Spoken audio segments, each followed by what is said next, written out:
Hello everyone, welcome to সঙ্গী সাথী পাঠশালা। আজকে আমরা ডিএলএড পার্ট 2 নিয়ে আলোচনা করব, সেশন 2023-25।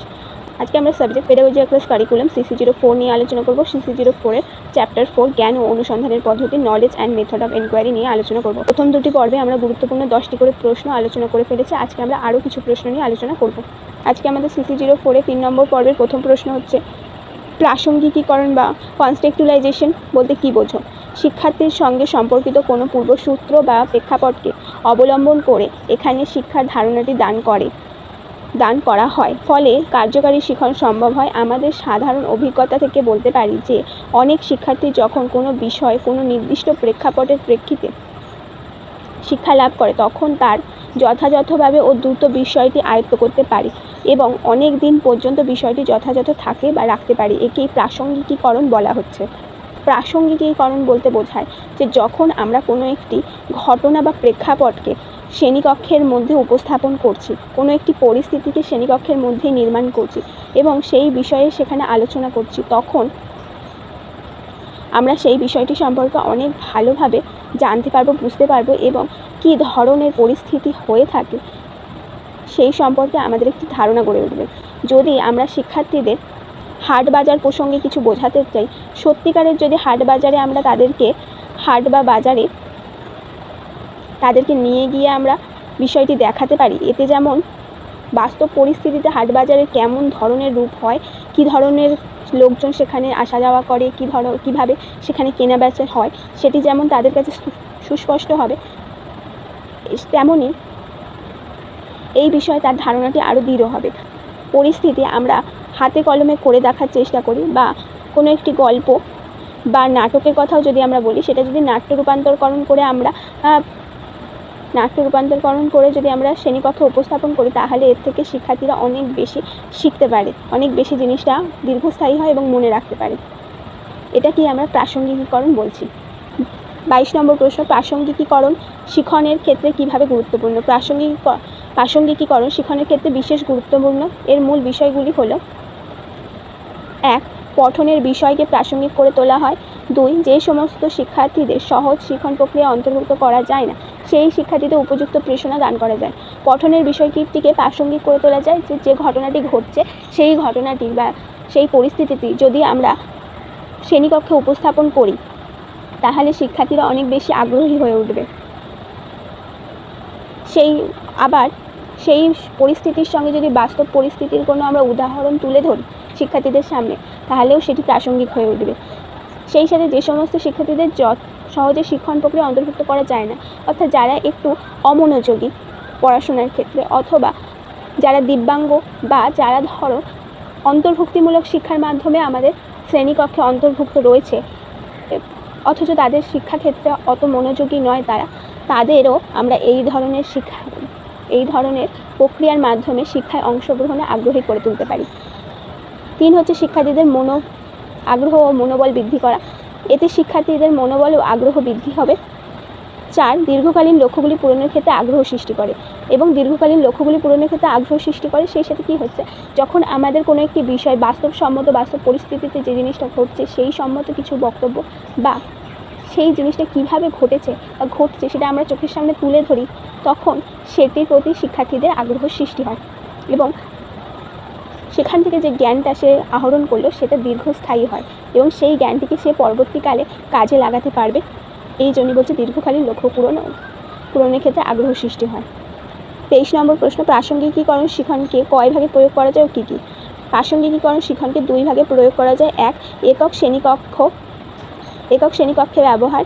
এই ধরনের শ্রেণীকক্ষে বিভিন্ন বিষয়ের মধ্যে সংমিশ্রণ ঘটানো হয় এবং শিক্ষার্থীদের পক্ষে গুরুত্বপূর্ণ বিষয়গুলি নির্বাচন করা হয়। এক্ষেত্রে শিক্ষার্থীদের শিখন দক্ষতা বৃদ্ধির উপর গুরুত্ব দেওয়া হয় এবং তারা যাতে সক্রিয়ভাবে শিখন প্রক্রিয়ায় যুক্ত হতে পারে সেই বিষয়ে গুরুত্ব দেওয়া হয়। একটি শ্রেণীকক্ষের মধ্যে অনেকগুলি বিষয়, যে কটা বিষয় আমাদের পাঠ্য অংশ রয়েছে, সেগুলোকে সংমিশ্রণ করে এমনভাবে শিক্ষার্থীদের বিষয়টি উপস্থাপন করা হয় যাতে শিক্ষার্থীদের দক্ষতা বাড়ে, উপযুক্ত জ্ঞান এবং সক্রিয়ভাবে শিখনটি শেখে। কিন্তু এই যে একাধিক বিষয়কে তাকে একটি একটি করে পড়তে হচ্ছে না, একসাথে সংমিশ্রিত করে তাকে পড়ানো হচ্ছে। একাধিক বিষয়ের জ্ঞান একাধিক বিষয়ের জ্ঞান সে আহরণ করছে, কিন্তু তার সময় নষ্ট হচ্ছে না, অথচ তার দক্ষতা বৃদ্ধি হচ্ছে, সক্রিয়তা বাড়ছে। এটি একটি শ্রেণীকক্ষের মধ্যে সমন্বিত করে তাকে পড়ানো হচ্ছে। 2 হচ্ছে সমন্বিত পাঠ্যক্রম। এখানে বিভিন্ন পাঠ্যক্রমকে একত্রিত করে শিক্ষার্থীদের একটি সুনির্দিষ্ট সূত্রের প্রেক্ষিতে সরবরাহ করা হয়। বিভিন্ন পাঠ্যক্রমের ভালো ভালো বিষয়গুলিকে খুঁজে বের করে সেগুলিকে সমন্বিত করে সেগুলিকে মিলিয়ে পাঠ্যক্রম তৈরি করে অথবা সেগুলিকে মিলিত করে পাঠ পরিকল্পনা তৈরি করে সেই বিষয়ের উপর শিক্ষার্থীদের শিক্ষা দেওয়া হচ্ছে। এরপরে 24 নম্বর প্রশ্ন, মাস্টারি লার্নিং বলতে কী বোঝো?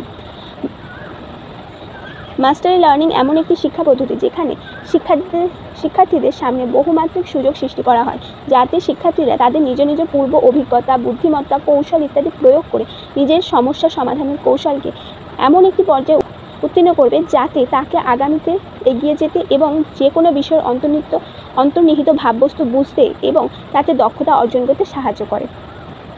মাস্টারি লার্নিং হচ্ছে এমন একটি প্রক্রিয়া যেখানে শিক্ষার্থীদের সামনে বিভিন্নভাবে কোনো একটি পাঠদানের সময় সুযোগ তৈরি করা হয়, যাতে শিক্ষার্থীরা সেই বিষয়টিতে নিজেদের যে জ্ঞান অভিজ্ঞতাগুলি আছে, বুদ্ধিমত্তা আছে, আবিষ্কার কৌশল আছে ইত্যাদিকে কাজে লাগাতে পারে এবং সেগুলিকে কাজে লাগিয়ে নিজের এই যে জ্ঞান, বুদ্ধি, কৌশল ইত্যাদির মধ্যে যে অন্তর্নিহিত সুপ্ত অবস্থা যেগুলো রয়েছে সেগুলোর যেন বিকশিত হয়, সেই সাথে এর মাধ্যমে তার সমস্যা সমাধানের কৌশলকে আরও উন্নত করা হয়, যাতে সে একটি ছোট পর্যায় থেকে আরও উচ্চতর পর্যায়ে পৌঁছতে সক্ষম হয়। 25 নম্বর প্রশ্ন, মাস্টারি লার্নিংয়ের গুরুত্বপূর্ণ বৈশিষ্ট্য লেখো। মাস্টারি লার্নিংয়ের গুরুত্বপূর্ণ বৈশিষ্ট্যগুলি হলো: 1. অভিযোজনমূলক আয়ত্ত শিখন প্রক্রিয়ার মাধ্যমে ব্যক্তিরা নতুন পরিস্থিতির সঙ্গে মানিয়ে চলতে শেখে এবং নতুন কোনো সমস্যায় পড়লে সমাধানের পথ খুঁজে বের করতে পারে। এইখানে যে আমরা মাস্টারি লার্নিংয়ে শেখাচ্ছি, কোনো একটি সমস্যা বা পরিস্থিতি দিচ্ছি এবং তাকে নিজের বুদ্ধি কৌশলকে কাজে লাগিয়ে সমাধান করতে শেখাচ্ছি। এতে কী হয়, শিক্ষার্থীদের মধ্যে সমস্যা সমাধান করার প্রবণতা বেড়ে যায় এবং তার বুদ্ধি, ব্যক্তিত্ব, কৌশল এগুলোর বিকাশ হতে থাকে। এর ফলে তার অভিযোজনমূলক যে দিকটি সেটি বিকাশ ঘটে।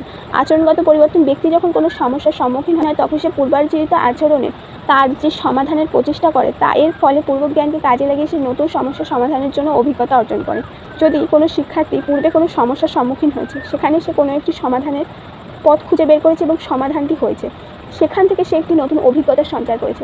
পরবর্তীকালে যখন সে সেই রকমই কোনো বড় ধরনের সমস্যায় পড়বে, সেই অভিজ্ঞতাকে কাজে লাগিয়ে সেখানে যে ত্রুটিগুলি করেছিল সেগুলোকে খেয়াল রাখবে, সেখানে যে বুদ্ধিগুলি প্রয়োগ করে সমস্যার সমাধান করেছিল সেগুলোও মনে রেখে নতুন সমস্যার সমাধানের প্রচেষ্টা করবে।